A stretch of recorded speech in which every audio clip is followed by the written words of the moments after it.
નમસ્કાર દર્શક મિત્રો, એબીજી ન્યૂઝમાં હું મિત્તલ જોશી આપનું હાર્દિક સ્વાગત કરું છું। સમાચારની શરૂઆત કરતા પહેલા જોઈએ આજના મુખ્ય સમાચાર।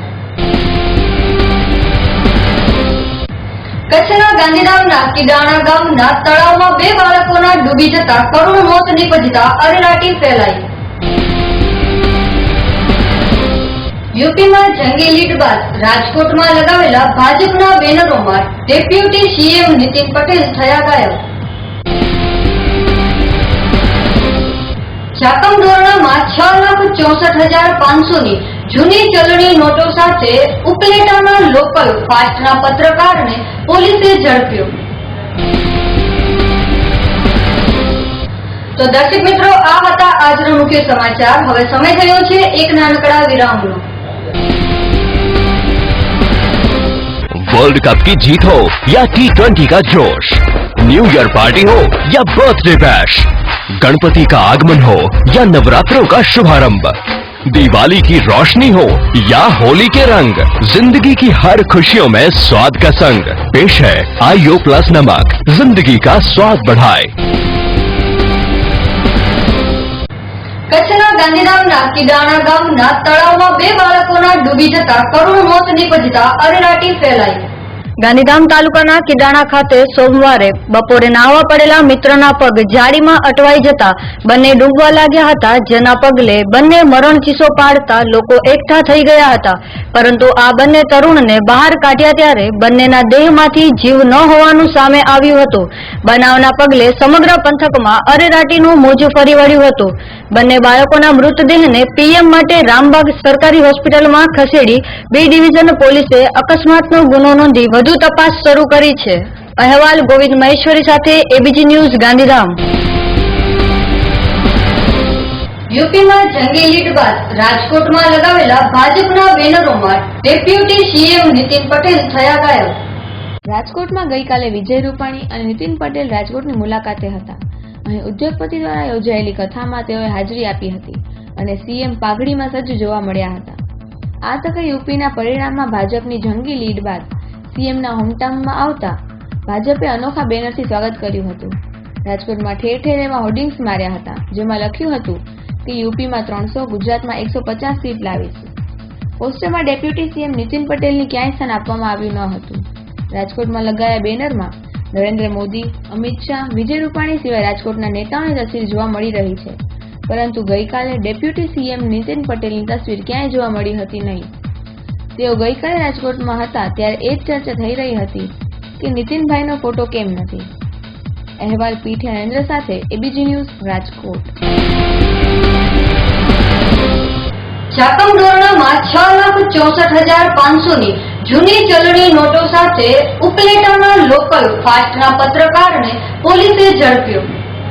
પોલીસ સ્ટેશન આજ પેટ્રોલિંગ દરમિયાન કાલાવાડ તાલુકાના નવાગામ ગામના ભરતભાઈ દેવસીભાઈ રાઠોડ અમારા વાહન ચેકિંગ દરમિયાન સરકારશ્રી દ્વારા રદ થયેલી ₹500 તથા 1000ની નોટોના કુલ 6,64,500ના મુદ્દામાલ સાથે મળી આવેલ છે, જે અમોએ કાયદેસરની કાર્યવાહી કરી કબજે કરી અને આગળની તપાસ ચાલુ કરી છે। કચ્છના ગાંધીધામ તાલુકાના પડાણા નજીક પોરબંદર ભુજ એસટી બસમાં એક વિદ્યાર્થીનીએ બસને પડાણા બસ સ્ટોપે ઊભી રાખવા કહ્યું, પરંતુ બસના ડ્રાઈવરે બસને ઊભી ન રાખતા વિદ્યાર્થીનીએ ચાલુ બસમાં કૂદકો માર્યો। કૂદકો માર્યા બાદ વિદ્યાર્થીની ઈજાગ્રસ્ત થઈ। બાદમાં ઉશ્કેરાયેલ લોકોએ બસમાં તોડફોડ કરી હતી। કચ્છના ભચાઉથી પડાણા જવા માટે નિશા ખત્રી નામની વિદ્યાર્થીની પોરબંદર ભુજ રૂટની એસટી બસમાં ભચાઉ ડેપોથી બેસી જ્યારે રાતના 9 વાગ્યાના અરસામાં ગાંધીધામના પડાણા નજીક પહોંચી ત્યારે એક યુવતીએ બસ ડ્રાઈવર અને કંડક્ટરને બસ પડાણા ઊભી રાખવાનું કહેતા બસ ડ્રાઈવર અને કંડક્ટરે બસ ઊભી ન રાખતા અને રોફ જમાવતા કહ્યું કે બસ હવે છેક ગાંધીધામ ઊભી રહેશે। વિદ્યાર્થીનીના અજીજી કરવા છતાં બસ ઊભી ન રાખતા છેવટે બસમાંથી ઉતરવા વિદ્યાર્થીનીએ ચાલુ બસે બહાર કૂદકો માર્યો. વિદ્યાર્થીનીએ ચાલુ બસમાંથી કૂદકો મારતા યુવતી ગંભીર રીતે ઘાયલ. સારવાર માટે ખાનગી વાહનથી તાત્કાલિક ગાંધીધામની રામબાગ હોસ્પિટલ ખસેડાઈ. બનાવને પગલે આસપાસના લોકો એકત્રિત થઈ રોષે ભરાયેલા લોકોએ એસટી બસ પર પથ્થરમારો કર્યો. ઘટનામાં ડ્રાઈવર ઘટના સ્થળેથી ભાગી છૂટ્યો ત્યારે કંડક્ટર લોકોના હાથે આવી જતા લોકોના ગુસ્સાનો ભોગ બન્યો. બાદમાં પોલીસ સ્થળ પર પહોંચી અને બસને સલામત જગ્યાએ મોકલી આપી. અત્યારે એક્ઝામ ચાલતી હતી એટલે એક્ઝામ આપવા ગઈ હતી ક્યાં રાપર. એટલે હું રિટર્ન આવતી હતી ને તે હું બસમાં બેઠેલી કઈ હતી. બસમાં ગયેલા? ગાંધીધામ જાય છે રાપરથી. પછી એટલે મેં કીધું હતું જ્યારે મારે સ્ટેશન મેં લીધી હતી ને ટિકિટ ત્યારે મેં સ્ટેશન આવ્યા કીધું હતું મેં અહીંયા ઊભી રાખજો. એટલે જ્યારે નજીક આવ્યું ને ત્યારે મેં કીધું કે હવે મારે અહીંયા ઉતરવાનું છે પડાણા. તો એ કે અહીંયા તમને ઊભી નહીં રાખે, અહીંયા ભચાઉ ઊભી રહે. તો પછી ભચાઉ મેં કીધું ત્યાં સ્ટેશન નહીં હોય તો અહીંયા ઉતરી જાય. એટલે ઊભી રાખવાનું કીધું પણ એમને બ્રેક ના લગાવ્યો. મેં પછી કીધું મારા પપ્પાએ રાહ દેખી પણ એમને કીધું કે એ નહીં ચાલે. એ કે હા પણ ઊભું રહેશે પણ રાખી જ નહીં. એમાં લાગી ગયું મને. કેવી રીતે શું થયું? તમારું જે પટાણા ગામમાં હોય તમને ઉતરવાનો પ્રયાસ કર્યો પછી તમે બસ ચાલી ગઈ પડી ગયા શું? એટલે હું ત્યાં બસ કને ઉભી રહી દરવાજા કને જ ઉભી હતી. એટલે મેં કીધું કે એમનો આવે ને તેને મેં પહેલા કહી રાખી હતું તો કે અહીંયા તને ક્યાં સ્ટેશન છે. મેં પણ તો ઊભું તો રહેશે ને એટલે આપણે કીધું બેઠેલા એમને તો ઉતાર્યું ને તમે. પછી કે હા તો ઊભી રહેશે એમ કરું પણ એ ટાઈમે ઊભી ના રહે. એટલે જો હું ત્યાં જ ઊભી હતી તો મને દરવાજો પણ લાગ્યો. પડી ગયા બસ રોડ ઉપર ફંગોળાયા તમે? એટલે સામે જ 2-3 જણ બેઠા હતા ઉભા હતા એટલે વધારે નથી વાગ્યું, નહીં તો વાગી જાત. ઉભેલા હતા બસ ની નીચે તો પડી ગયા હતા એટલે ત્યાં દરવાજા કરી ઉભી એટલે બહાર નીકળી. આ 2-3 બહાર હતા એટલે વાગ્યું નહીં, ત્યાં એમની અથડાઈ ગઈ. સમગ્ર બનાવમાં વિદ્યાર્થીની જ્યારે પોરબંદર ભુજ એસટી બસમાં ભચાઉથી પડાણા જવા બેસી ત્યારે રસ્તામાં ડ્રાઈવર કંડક્ટરે વિદ્યાર્થીનીને કહી દીધું કે બસ ગાંધીધામ સિવાય બીજે કોઈ જગ્યાએ સ્ટોપ કરશે નહીં. ત્યારે નિશા ખત્રી નામની વિદ્યાર્થીનીએ પોતાના પિતાને બસમાંથી કોલ કરીને કહ્યું કે આ બસના ડ્રાઈવર કંડક્ટર ના પાડે છે કે બસ પડાણા ઊભી નહીં રહે. ત્યારે વિદ્યાર્થીનીના પિતાએ પડાણા એસટી સ્ટોપ પર પહોંચ્યા અને બસ આવે તેની વાટ જોઈ. બસ પડાણા પહોંચી ત્યારે ડ્રાઈવર કંડક્ટર બસ ઊભી ન રાખી. વિદ્યાર્થીના પિતાએ બસ ઊભી રાખવાની બૂમો પાડતા બસ પાછળ દોડવા માંડ્યા. ત્યારે વિદ્યાર્થીનીએ ચાલુ બસમાં ઉતરવાનો પ્રયાસ કર્યો અને બસમાંથી છલાંગ લગાવી. છલાંગ મારતા વિદ્યાર્થીનીએ બસ સાથે ટકરાઈ અને ફંગોળાઈ. પાછળથી પૂટપાટ ઝડપે આવતા ટ્રકે વિદ્યાર્થીનીને જોતા સમયે સૂચકતા વાપરી બ્રેક મારતા મોટી જાનહાનિ ટળી. મારી છોકરી રાપર ગઈ હતી પરીક્ષા દેવા, બરાબર. રાપરથી આવી ભચાઉથી પોરબંદર ભુજમાં બેઠી. પોરબંદર ભુજમાં બેઠી એટલે પછી ડ્રાઈવરને કીધું કે ભાઈ કંડક્ટરને કીધું કે મારે પડાણા ઉતરવાનું છે, ગાંધીધામની ટિકિટ લીધી એને. એ કે ભાઈ મારે પડાણા ઉતરવાનું છે. ડ્રાઈવર કે નહીં ઊભી રહે બરાબર. પછી એને આવી મને વરસાણા આવી એટલે ફોન કર્યો મને કે વરસાણામાં આવી ગઈ છું, હમણાં આવું. તો મેં કીધું ના. એ કે મને કે ઊભી રાખે ના પડે ડ્રાઈવર. મેં કીધું કંડક્ટરને ડ્રાઈવરને તું ફોન દે. તો એ કે ના ફોન નહીં આપું.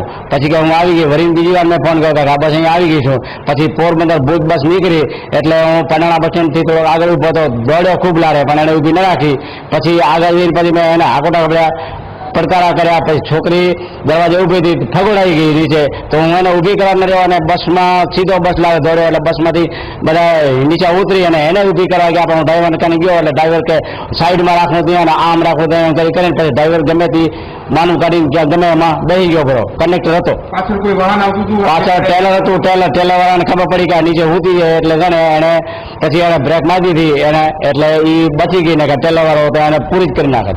આ અંગે પોલીસે વિદ્યાર્થીની ફરિયાદ લઈ અને આરોપી ડ્રાઈવરની ધરપકડ કરવા તજવીજ હાથ ધરી.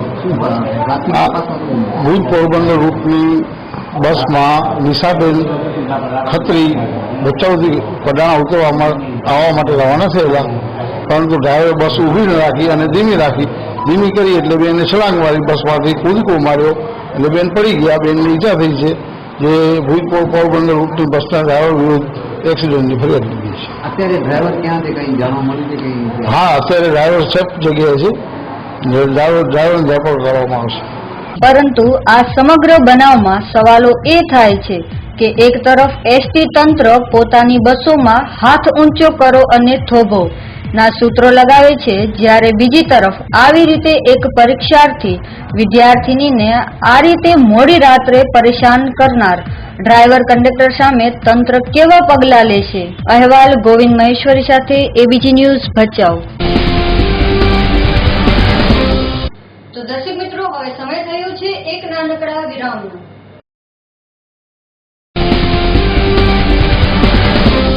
वर्ल्ड कप की जीत हो या T20 का जोश, न्यू ईयर पार्टी हो या बर्थडे बैश, गणपति का आगमन हो या नवरात्रों का शुभारंभ, दिवाली की रोशनी हो या होली के रंग, जिंदगी की हर खुशियों में स्वाद का संग पेश है आईओ प्लस नमक, जिंदगी का स्वाद बढ़ाए. તો દર્શક મિત્રો, વિરામ બાદ એબીજી ન્યૂઝમાં ફરીથી આપનું સ્વાગત છે. ડભોઈના એસટી ડેપો વિસ્તારમાં આવેલી અને તેના શરૂઆતી નિર્માણ કાળથી વિવાદોમાં ઘેરાયેલી અક્ષર ઓપન સોસાયટીના બિલ્ડરની દાદાગીરી અને ગ્રાહકો પાસેથી ડેવલપમેન્ટ ચાર્જ લીધો હોવા છતાં ગટર અને પાણીની સુવિધાથી વંચિત ત્યાંની વિફરેલી મહિલાઓએ બિલ્ડરની ઓફિસને તાળાબંધી કરી સૂત્રોચ્ચાર કર્યા હતા. ડભોઈ નગરનો ભૌગોલિક દ્રષ્ટિએ હરણફાળ વિકાસ થઈ રહ્યો છે, પરંતુ ભ્રષ્ટ શહેરી બાવાઓ, કર્મીઓ તથા બિલ્ડરોની મિલીજુલી ભગતને લઈને વિકસિત થતી સોસાયટીના રહીશોને જ વારંવાર મુશ્કેલીઓ વેઠવાનો વારો આવી રહ્યો છે. જોકે અક્ષરધામ સોસાયટી તો પહેલેથી જ અનેક વિવાદોમાં ઘેરાતી આવી છે. શરૂઆતથી જ કોમન પ્લોટ, રજા ચિઠ્ઠી જેવી બાબતોને લઈને ચર્ચામાં રહી છે, પરંતુ ભ્રષ્ટ શહેરી બાવાઓના આશીર્વાદથી તેના બિલ્ડરોને ગમતું ઘડાઈ રહ્યું છે. ત્યાં મુશ્કેલીઓનો સામનો ત્યાંના રહીશોને કરવાનો વારો આવી રહ્યો છે. 117 જેટલા મકાનોની આ સોસાયટીમાં છેલ્લા સવા વર્ષથી 50 કુટુંબો રહેવા આવી ગયા છે. પ્રત્યેક ગ્રાહકો પાસેથી ડેવલપમેન્ટ ચાર્જથી બિલ્ડરે વસૂલાત કરી છે. ત્યારે રહીશો દ્વારા કરાયેલ બિલ્ડર સામે કરેલા આક્ષેપોમાં બિલ્ડરની નિષ્કાળજીને લઈને તેઓએ પાલિકામાં પાણી તથા ગટરના જોડાણ માટે પૈસા નહીં ભર્યા હોવાથી તેઓને વર્ષ પછી પણ કાયદેસરની પ્રાથમિક સુવિધાઓથી વંચિત રહેવું પડે છે.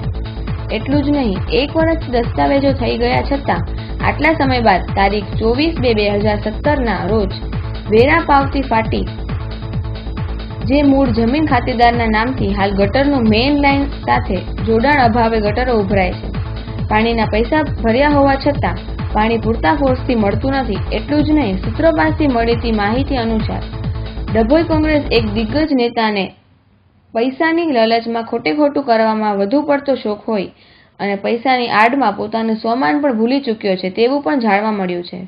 પરિણામે વિફરેલી મહિલાએ બિલ્ડરની ઓફિસને તાળાબંધી કરી સૂત્રોચ્ચાર પોકારી ઉઠ્યા હતા. ABG news, Dabhoi. Akshar open society depot ST ડેપોની સામે અમે લોકો રહીએ છીએ. છેલ્લા 3 વર્ષથી આ મકાન બનેલ છે. 3 વર્ષથી મકાન, અને એમાં અમે આ 4થું વર્ષ છે. 4થા વર્ષમાં અમે લોકો રહેવાયા છે. 1 વર્ષ થયું રહેવાય. અમને લાઇટ, પાણી, ગટર એની સુવિધાની અમને 85,000 રૂપિયા ચાર્જીસ એટલે ડેવલપમેન્ટ ચાર્જ લીધો છે. ડેવલપમેન્ટ ચાર્જની અંદર અમને લોકોએ કોઈ સુવિધા, તમે જુઓ, લાઇટ, ગટરો બધું જ ઉભરાય છે. પાણી અમને પૂરતું મળતું નથી. બધી જ પ્રોબ્લેમ, એટલા બધા પ્રોબ્લેમ છે બિલ્ડરોને. અમે લોકો કેટલા દિવસથી અમે કીધું છે કે તમે આમ કરો, આજે આવીશું, કાલે આવીશું, કોઈ સોલ્યુશન એનું આવતું નથી. તેનાથી કંટાળીને અમે લોકોએ ઓફિસને તાળા માર્યા છે અને એની પર એવી નોટિસ મારી દીધી છે કે આજ રોજ અમારો જે સોલ્યુશનનો નિકાલ નહીં આવે ત્યાં સુધી અમે લોકો એક પણ ઘર હવે વેચાવા દઈએ નહીં. Thank you. અને વેરા પાવતી પણ અમને લોકોને મળી છે નહીં. છેલ્લા 1 વર્ષથી અમારો દસ્તાવેજ થઈ ગયો છે તો પણ અમને વેરા પાવતી મળી નથી. તેનાથી અમે લોકો બિલ્ડરની સામે આ ફરિયાદ કરીએ છીએ કે અમારો જલ્દી નિકાલ આવી જાય. ડભોઈ એસટી ડેપો પાસે અક્ષર ઓપન સોસાયટી આવેલી છે. 117 મકાનની સોસાયટી છે. હવે અહીં આગળ અમે રહેવા 1 વર્ષ થયા, હજુ ગટર ને પાણી, રોડની અમને પૂરતી સુવિધા મળેલ નથી. આજ સુધી નગરપાલિકામાં ડ્રેનેજ જોવાના પણ પૈસા બિલ્ડરે ભરેલ નથી, ને આજ સુધી અમારા નામની 1 વર્ષ રહેવા આવ્યા તે છતાં અમને વેરા પાવતી મળેલ નથી. એના માટે 85,000 રૂપિયા એની પાસે, અમારી પાસે એમને ચાર્જ લીધો છે બિલ્ડરે. બિલ્ડર પાસે 1 વર્ષથી અમે અવારનવાર મૌખિક રજૂઆત કરીએ છીએ તો અમારું કંઈ સાંભળતું નથી. ના છૂટકે મહિલાઓએ ભેગા થઈ ઓફિસે તાળાબંધી કરેલ છે અને બિલ્ડર દ્વારા અમને એવી ધમકી આપવામાં આવેલી છે કે અમારી સોસાયટીના તાળા ખોલ નાખો. તોડવાનો પણ પ્રયત્ન કર્યો તો અમે તોડવા ના દીધું. ખોલ નાખો જાતે, બાકી અમે તમારી પર ચોરીની ફરિયાદ કરીશું અને અંદર તમારું લેપટોપ ડોક્યુમેન્ટ ચોરાયા છે એવી ફરિયાદ કરીશું. પણ અમે આ કોઈ દબાણ, અને અહીંયા આગળ અમારી સોસાયટીમાં બધા સમજી રહ્યા છે અને એ કોઈ દબાણને વાત થઈએ નહીં. એને જેલમાં પુરાઈ દે અને મન મારવા તો માન નાખે. બહુ બિલ્ડર છે અક્ષેશભાઈ, મહેન્દ્રભાઈ અને પ્રણવભાઈ પાટના છે. યોગેશ તક બિલ્ડર પ્રાઇવેટ લિમિટેડ એમની કંપનીનું નામ છે. બરોડા રહે છે. બરોડા એમની વાઘોડે રોડ પર ઓફિસ છે. ઉનાળો શરૂ થતા જ સંકુલમાં પાણીની માંગને પહોંચી વળવાની ગાંધીધામ નગરપાલિકાની કવાયત લોકો તરસ છીપવવા વધુ 8 MLD પાણીનો જથ્થો ઉપાડાય છે. કચ્છના ગાંધીધામ આદિપુરની અંદાજે 2.47 લાખથી વધુ લોકોના પીવાની પાણીની તરસ છીપાવવા માટે પાલિકા દ્વારા અત્યાધુનિક 27 MLD પાણી નર્મદાનું ઉપાડવામાં આવ્યું હતું. ઉનાળો શરૂ થતા પાણીની માંગમાં થયેલા વધારાને કારણે પાલિકાને વધારાના 8 MLD પાણી જથ્થો વધારવાની નોબત આવી છે. ગાંધીધામમાં 2 દિવસથી અને આદિપુરમાં 3 દિવસે પાણીનું વિતરણ કરવામાં આવે છે. તેમાં પણ અવારનવાર યાંત્રિક ખામીને કારણે વિતરણના વ્યવસ્થા પગલે પાણી મળતું ન હોવાની ફરિયાદ ઉઠે છે. એટલે અમારે જમીનનો વિવાદ હતો. અમે પાછળની જમીનની માંગણી કરી હતી. એમાં એ પ્રોસિજર અમને જવાબ દેવામાં એમાં સમય લાગી ગયો. હવે અમને જવાબ મળી ગયો છે કે એ જમીન એ લોકોની અપાઈ ગઈ છે કોઈ ટ્રસ્ટને. એટલે હવે અમે જે જગ્યા નક્કી કરી હતી એ જગ્યાએ વર્ક ઓર્ડર આપી દીધો છે અને હવે અમે 2-4 દિવસમાં જ એનું કામ ચાલુ કરાવી દઈશું. હાલ જે પાણીને જે શુદ્ધિકરણની વાત છે, રામબાગ સ્થિત પમ્પિંગ સ્ટેશનમાંથી જે નર્મદાનું પાણી ગાંધીધામને મળી રહ્યું છે, તો ટાંકાઓની સફાઈ ક્યારે સમાંતર થાય છે કે જ્યાં સુધી વોર્ડમાં પહોંચે છે ત્યાં સુધી પાણી સ્વચ્છ પહોંચે છે કે શું પહોંચે? એટલે આ અમે સફાઈ ચાલુ કરાવી જ હતી. થોડીક સફાઈ અધૂરી રહી ગઈ, અમને એમાં સંતોષ નહોતો એટલે અમે ઈ ટીમને પાછી મોકલી દીધી છે અને ફરીની ટાંકાની સફાઈ કરાવશું. નર્મદાના પાણી પર આધારિત ગાંધીધામ સંકુલમાં અન્ય સ્ત્રોત માટે સ્થાનિકમાં જ આવેલા રામબાગ સંપમાં પાણીના સ્ટોરેજ માટે 1.10 કરોડના ખર્ચે વર્ક ઓર્ડર આપવામાં આવ્યો હતો, પરંતુ જગ્યાના અભાવે આ કામગીરી થઈ ન હોવાનું નગરપાલિકાએ પ્રમુખે જણાવ્યું છે. હાલમાં તો પાણીની અત્યંત વિકટ બનેલી સ્થિતિઓને રહીશો તોબા પુકારી રહ્યા છે, ત્યારે તંત્રના યોગ્ય આયોજનના અભાવે અવારનવાર નર્મદાની લાઇનમાં ભંગાણથી કચ્છવાસીઓ પાણી માટે વલખા મારવા માટે મજબૂર બન્યા છે. વંથલી ખાતે ડાયાબિટીસ, બ્લડ પ્રેશર, કેન્સર જેવા રોગો સામે જાગૃતતા અભિયાન અંતર્ગત રેલી નીકળી, જેમાં વિદ્યાર્થીઓ, વાલીઓ અને અગ્રણીઓ જોડાયા. વંથલી ખાતે ડાયાબિટીસ, બ્લડ પ્રેશર, કેન્સર જેવા રોગો સામે જાગૃતતા અભિયાન અંતર્ગત રેલી નીકળી. વિદ્યાર્થીઓ, વાલીઓ અને અગ્રણીઓ જોડાયેલા. વંથલીમાં હાલમાં ડાયાબિટીસ, બ્લડ પ્રેશર, કેન્સર અને ટીબી જેવા રોગો કૂદકે ને ભૂસકે દિન પ્રતિદિન વધી રહ્યા છે. વંથલી શહેરમાં જ બીપી અને ડાયાબિટીસના 763 કેસ સામે આવતા અને ચિંતાજનક વધારાને રોકવા સામૂહિક આરોગ્ય કેન્દ્ર વંથલી ખાતે આ રોગો સામે જનજાગૃતિ કેળવાય તેવા હેતુથી એક રેલી પટેલ સમાજના નજીકથી કાઢવામાં આવેલ હતી. આ રેલીનું પ્રસ્થાન વંથલી તાલુકાના પત્રકાર સંઘના સમૂહ ઇરફાન શાહ એ કરાવેલ હતી. આ રેલીમાં વંથલીની તમામ સ્કૂલના વિદ્યાર્થીઓ, વાલીઓ, શૈક્ષણિક અને આરોગ્ય સ્ટાફ ઉપરાંત ડોક્ટર ચિરાગ પીઠિયા, ડોક્ટર ભલાણી અને સીડી કાઉન્સિલ કિશોર બકૃતા સહિત અધિકારીઓ હાજરીમાં રહી માર્ગદર્શન પૂરું પાડેલ. આ રેલી શહેરના રાજમાર્ગ ઉપરથી ફરી હોસ્પિટલે પૂર્ણ થયેલ. અહેવાલ અજય વાણવી સાથે એબીજી ન્યૂઝ વંથલી. જસદણમાં આવેલ ગૌલોક ઓમ બીમાર ગૌશાળામાં ચાલતી મહાશિવપુરાણ જ્ઞાન યજ્ઞનું ભવ્ય આયોજન કરાયું. જસદણના જંગવાડના જૂના રસ્તે આવેલ ગૌલોક ઓમ બીમાર નંદી ગૌશાળા આવેલી છે, જ્યાં મહામૃત્યુંજય મહાદેવ બિરાજે છે, તેમજ મામા સાહેબની જગ્યા પણ આવેલી છે. આવી પવિત્ર જગ્યામાં શિવ મહાપુરાણ જ્ઞાનપથનું એક ભવ્ય આયોજન કરવામાં આવેલું છે, જેમાં જસદણ વિસ્તારના નામાંકિત કથાકાર શ્રી જયેન્દ્ર તારૈયા જસદણવાળા શિવ મહાપુરાણ કથાનું રસપાન કરાવી રહ્યા છે. આ શિવ પુરાણમાં જસદણ તેમજ આજુબાજુ વિસ્તારમાંથી અનેક શિવ ભક્તો આ કથા શ્રવણ કરવાનો લાહો લઈ રહ્યા છે. તેમજ કથાકાર શ્રી જયેન્દ્રભાઈ તારૈયાનું શિવ મહાપુરાણ દરમિયાન જસદણના રાજગોર જ્ઞાતિ દ્વારા કથાકાર શ્રી જયેન્દ્રભાઈ તારૈયાનું બહુમાન કરવામાં આવેલ, જેમાં શ્રી વિનુભાઈ ચાવ, દીપકભાઈ મંદિર, પંકજભાઈ ચાવ, પ્રવીણભાઈ દવે, દેવશંકરભાઈ ચાવ, હરીશભાઈ તરૈયા સહિતના જસદણ રાજગોર જ્ઞાતિ દ્વારા બહુમાન કરવામાં આવેલ હતું. તેમજ જસદણના સુપ્રસિદ્ધ ભજનીક શ્રી કિશોરગીરી ગોસ્વામી તેમજ લોક સાહિત્યકાર શ્રી પબુભા ગઢવીએ કથા દરમિયાન શિવ ભજન, શિવ તાંડવ રજૂ કરીને લોકોને મંત્રમુગ્ધ કરી દીધેલ. તેમાં જસદણના કથાકાર શ્રી મહેશભાઈ વ્યાસે પણ કથાનો અનુરૂપ પ્રસંગમાં રજૂ કરેલ હતા. વૃક્ષ એ જ જીવન ઉક્તિને સાર્થક કરતું ગાંધીધામ પાટીદાર યુવક મંડળ. 21મી માર્ચ આંતરરાષ્ટ્રીય વન દિવસે આવો આપણી ભાવિ પેઢી માટે વૃક્ષ ઉછેર અને વન સંરક્ષણ થકી હરિયાળું ગુજરાત બનાવવા સંકલ્પને સાર્થક કરતું પાટીદાર યુવક મંડળ. પાટીદાર યુવક મંડળ દ્વારા આજ રોજ રમતગમત સંકુલ ખાતે વન વિભાગ અંજારના સહયોગથી વૃક્ષારોપણ કાર્યક્રમનું આયોજન કરવામાં આવ્યું હતું. પાટીદાર યુવક મંડળ દ્વારા તાજેતરમાં રક્તદાન કેમ્પના સફળતાપૂર્વક આયોજન બાદ સમાજ સેવાના ભાગરૂપે આજ રોજ યુવાનો દ્વારા વૃક્ષારોપણના કાર્યક્રમ યોજાયો હતો. અહેવાલ ગોવિંદ મહેશ્વરી સાથે એબીજી ન્યૂઝ. તો દર્શક મિત્રો, સમાચાર પૂર્ણ કરતા પહેલા મુખ્ય સમાચાર ફરી એકવાર. કચ્છના ગાંધીધામના કિડાણા ગામના તળાવમાં 2 બાળકોના ડૂબી જતા કરુણ મોત નીપજતા અરેરાટી ફેલાઈ. યુપીમાં જંગી લીડ બાદ રાજકોટમાં લગાવેલા ભાજપના બેનરોમાં ડેપ્યુટી સીએમ નીતિન પટેલ થયા ગાયબ. ચાકમઢોરણામાં 6,64,500ની જૂની ચલણી નોટો સાથે ઉપલેટાના લોકલ ફાસ્ટના પત્રકારને પોલીસે ઝડપ્યો.